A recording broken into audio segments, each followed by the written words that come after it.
Hello, it's Pastor Kevin, PK, here from Lighthouse Community Church. It is a Tuesday morning. I've been up early, got to my Tuesday morning book club, which I've really enjoyed. It's been fun to read some good books together, be challenged by other people in the group. I've got some coffee here this morning. It's not great coffee. It's church coffee, but it's coffee. Today, I want to share with you something that I've been listening to, a podcast. One of my goals on this podcast is to just kind of engage and share things I'm reading, listening to, as a way of kind of having conversation. I'd love some response if you want to reply, if you want to talk back to me, whether it's at church or online, whatever it is. One of the recent podcasts I've been listening to is called The Exorcist Files. That's right, The Exorcist Files. Got a little picture of it here if you're watching video. The Exorcist Files, it's done by a Protestant who is interviewing a Catholic exorcist. Now, it's kind of done in a way that's half interview, half storytelling, as this Catholic exorcist talks about his stories. They will kind of like a radio hour retelling of the stories. I just found it really interesting, intriguing, kind of scary in some ways too. As I've listened to it, I try to do it during the daytime or not before bed. I'm not sure what you think of when you think about exorcisms, when you think about the movie The Exorcist, or you just don't even want to think about that whole thing. The two stories that I've completed so far, which is about 4 or 5 episodes total, one involved a Ouija board and one involved a tarot card reader. Now, the Catholic view of exorcism, I'm finding is it's interesting. It's a little different. They have some ideas like you can give your rights away as a Christian or as a non-Christian, and a demon can possess you, enter you. If you have some things like unforgiveness in your heart, or sexual sin, or you break into the Ten Commandments, or you especially get into some of that Wicca, witchcraft, cultic type things, you're opening yourself up to that world. Now, for a long time, I've really, I don't know, I haven't had a ton of experiences. I'll share a few that I've had with demonic activity. I haven't really been one either to put much weight into the idea that certain objects or experiences or things can bring a demon home with you into your house. We do have in scripture, a handkerchief that was around, I think it was Peter or John, that is then used, maybe it was Paul, to heal other people. But I don't know about a demonic statue or things like that. I don't know. So there's some things that I disagree with this Catholic exorcist priest, but I'm just finding it really interesting. I'm preaching through right now Romans 9-11, and the whole thing is on God's sovereignty. And if we believe that God is sovereign, that nothing happens in this world, in our life, that God does not know about, or he does not make happen, plan, that's that sovereignty, that he plans everything. If we believe that he does that, then even those things that are evil, bad, you look at the book of Job, where God allowed Satan to test and put Job through trial. So even bad things, or even coincidental circumstantial things maybe, could be seen as spiritual, or maybe there is something behind it. Like we can joke around that not getting up a parking space close to up front in the mall, which if you're at Hy-Vee, that never happens, right? Because Hy-Vee is great. They always have close-up parking spaces, but things like that, or you trip, or you burn your hand, like, oh, a demon did that. Or so we shouldn't be like looking for demons under everything. But the more and more I think about it, and even just wondering in my own life,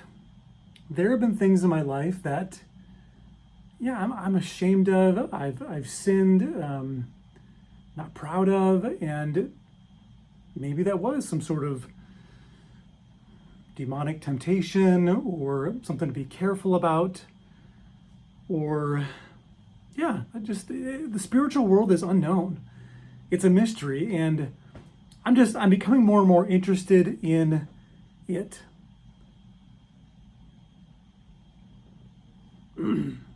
I've been a part of a few things that just make me more interested in this whole subject. Excuse me. Nick Bailey, one of our elders, has been talking through this kind of op order and really looking at, like, who is your enemy? Satan, demons. Looking at Ephesians chapter 6 and the armor of God, and what it means to have Satan fire fiery darts at you, and powers and authorities. I've also been listening to this other podcast that I'll talk about later called Blurry Creatures. They're Christians that talk about kind of weird other things. Sasquatch and aliens, and they try and make sense of it from the Bible, or they have just really smart seminary professors or authors or pastors come on and talk about obscure things in the Bible, which, nerdy pastor like myself, I really enjoy. I've been reading a book too called The Unseen Realm that just talks about demons and the Nephilim and giants, and kind of this weird thing we find in the Old Testament, especially, of what are these things, more into the spiritual realm. And then just, I've seen God do some miraculous things lately at our church. I've seen some miraculous conversions. One that I can think of where a person was deep into kind of alcohol and drugs and witchcraft and all kinds of things, and God just saved them out of it. Had no context before for being a Christian or what it meant, and now, God saved them. My own personal experience with the demonic, exorcisms, I don't think I've seen it a whole lot as a pastor in America, or at least I haven't been aware of it. It's been mostly on mission trips, I'd say. I can think back to one Honduras mission trip where we were out delivering food bags and praying for people, and went into one house. The translator, who was a teenager, went in first, came out quickly and said, we need a pastor, a Honduran pastor. And we got him, went back in, and we just prayed over this woman for a good half an hour or so. And then she came to church the next Sunday and said she was healed. She was at nighttime screaming out in the streets and lashing out. When I was in Uganda just this last year also, I've told this story in church, but went on a crazy excursion with a group that I met at the hotel to go do a kind of revival tent meeting. A lot of things I didn't like about it, but it was interesting to be a part of it. And as this Ugandan woman was preaching, all of these, I think it was all women, who started just kind of thrashing around and rolling on the ground, and they kept bringing them up onto stage, and they would kind of lay cloths over them and pray over them, and sometimes they're really violent. And then even recently at Lighthouse here, we have another church that meets at our building, a Nepalese church, and I got a text. It was a Saturday or a Friday actually, from Amy, our children's director, that they were here at the church, this Nepalese church. They were doing a conference. Amy was here also and heard some loud noises and went to go check it out. And there was a man that had been kind of pulled out of the conference, kind of writhing around on the ground, and they were praying over him and laid hands on him. I think it kind of confused some of our own people, and it's interesting to talk about and to think about. Even like, I was meeting with my friend Jezreel just recently, and hearing stories from him. He has a heart for God. He's so passionate for evangelism especially, and just some stories of power encounters that he's had doing street evangelism, praying and interacting with people and what they said or did. I'm really curious, if you have ever had stories like these, felt something creepy, evil, saw something, had an experience with, I don't even know, a Ouija board or witchcraft, tarot cards. I'd be curious to know, just, comments, let me know in church or email me what experiences you've had. I'm going to turn this into, I think, like a 2-part sermon series to talk about spiritual warfare and angels and demons. Now, I don't think this is anything that we should be afraid of. We should be aware of it. We're given power as Christians, have authority over them. Jesus, through the cross, has vanquished them. He has power in his own right, as we see in his ministry over demons and all those things, and he gives authority then to us. And so we have nothing to be afraid of. At the same time, I think we should be cautious to open ourselves up to some of the music or practices. There's a new Marvel TV show coming out that has to do with witchcraft. I like Marvel. I like their TV shows and movies, and I'm really torn about watching that. I think some of our best weapons is prayer, scripture, simple things like that,